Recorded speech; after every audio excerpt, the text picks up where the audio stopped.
I will also say, I think probably one of the things that encourages me the most about it is, I think I probably mentioned this before. I used to have this rule when I would do these executive sessions that there were two words we would not utter, and one was SAP, the other was Oracle, and it's because it would erupt into this session bitching about mostly about contract practices, right? Yes. The Oracle mechanism was, we're going to get you in and lock you down. It was like Hotel California. Yeah, you just can't get out. And it was this pain. And so this, I find this, again, encouraging that Oracle is recognizing they need to do more to compete than simply try to retain their revenue. We've talked a lot about, some of the challenges of the Broadcoms of the world that seem to just try to milk this legacy revenue out of customers. And Oracle's clearly making steps to try to be relevant in this modern era and not just try to lock everyone down. But it's a common challenge, right? It's a common issue that organizations have to try to do that, which brings us to one of the other not horribly surprising or interesting, but perhaps shocking and impactful news stories of the week, and that is that the FTC actually took action against Adobe for embracing sort of we'll call the modern iteration of these practices, right, where hiding these cancellations. I personally have suffered through this, being an Adobe subscriber over the years, and not always needing it, so having to cancel. And so I've actually gone through this myself. So I found it quite interesting. So I don't know if you want to kind of cover that one a little bit. Yeah, so this is pretty straightforward. That it's no secret that Adobe was the first big software company on the business side to move to a subscription model, and they saw massive benefits to their stock price and their revenues and all of that. But also there was this massive early termination fee that happened if you happen to shut off your Adobe subscription at any point in that first year. So the FTC has looked at this and basically said, over all of that stuff that you've done over the past decade seems to not really agree with what we're trying to do from a better business perspective. We've been getting a lot of customer complaints, and now we're going to see whether those termination fees should have been legal or not, or whether we are going to make you settle for a bunch of money. And obviously, the FTC in the Biden administration has been pretty aggressive, honestly, in trying to set up new rules and trying to create what they would call a more competitive market. Some would call a more restrictive market. Either way, they are quite willing to go after fines and go after large companies and try to set down these rules. So you can definitely see how the FTC could definitely make life a little bit more difficult for Adobe. But this is also interesting because obviously there are other subscription companies other than Adobe. Subscription is the dominant model of apps at this point in time. And it's not hard to see how what affects Adobe could start affecting other companies as well. Well, what I find interesting about this is that there's really, we talk about SaaS in this broad scope in many cases, but there's really two classes of SaaS. There's the SaaS that goes after the consumer and the small business, and then there's the SaaS like Adobe and Salesforce that go after the large enterprise. And while I think that this idea of an annual contract paid monthly is not common in consumer or small business SaaS plays, those are all about sort of transparency and simplicity. I think it is fairly common in the enterprise play. I think enterprises are pretty used to the sort of annual contracts that are paid with some periodicity and having termination fees.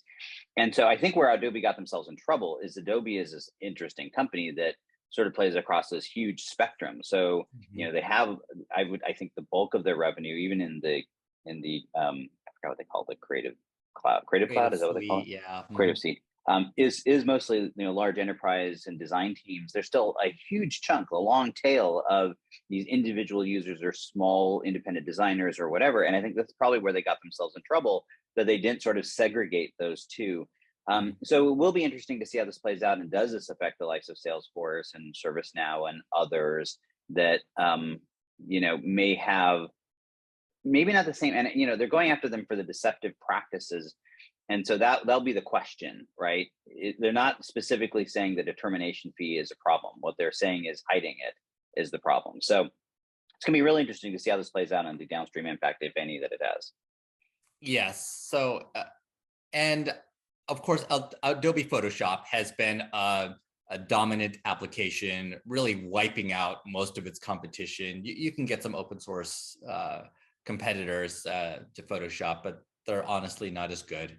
Everybody in this field uses Photoshop, and I think that's part of what makes it so challenging. That they're, from the FTC's perspective, this is probably also a way to start looking at the monopoly-like power that application like Photoshop has.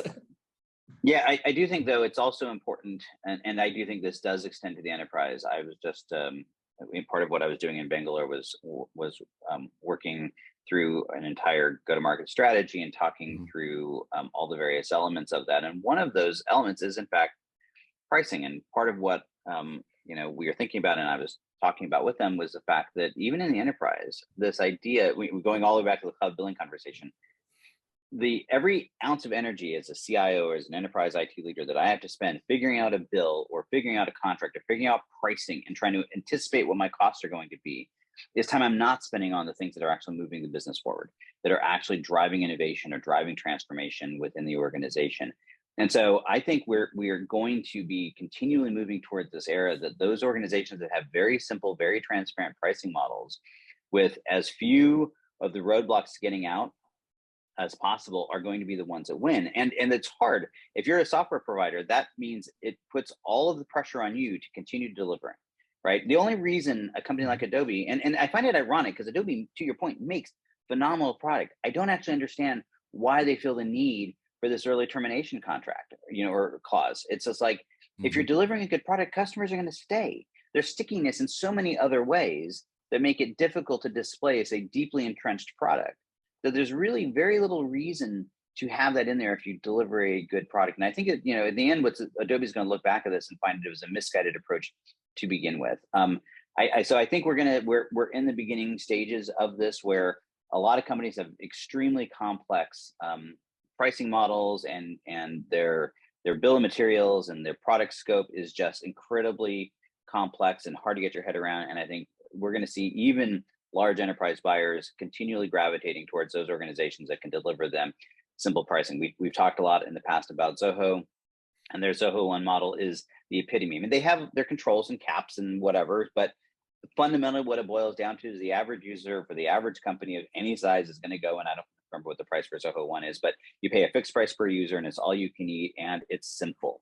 Right. And it Less than allows you to $100 per expand, user, and you just go and ahead. you just Yeah. go, and those caps are there, but you almost never hit them. And it's like, and I've talked to a number of the executives at their clients, and they eat it up. Literally, they go, this is fabulous. It allows me to just not think about it. And I think we're going to see that be a driving momentum within enterprise software pricing.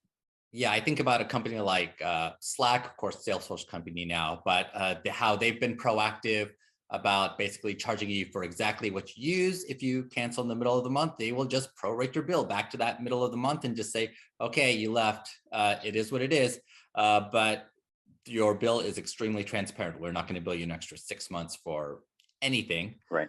But I also think this is a big opportunity on the SaaS expense management side. If I were back in my old IT billing job, I would be pretty excited about poring over some of the SaaS companies that have made my life difficult over the past 5 to 10 years, and seeing if they have ETF fees that seem to be onerous, and then start holding it against them and saying, what are you going to do about this for me? Are you going to make this, are we going to make this copacetic, and can we get some money back or some sort of discount? Or are we going to push this over to the FTC, who seems pretty aggressive about this and pretty happy to take this to you?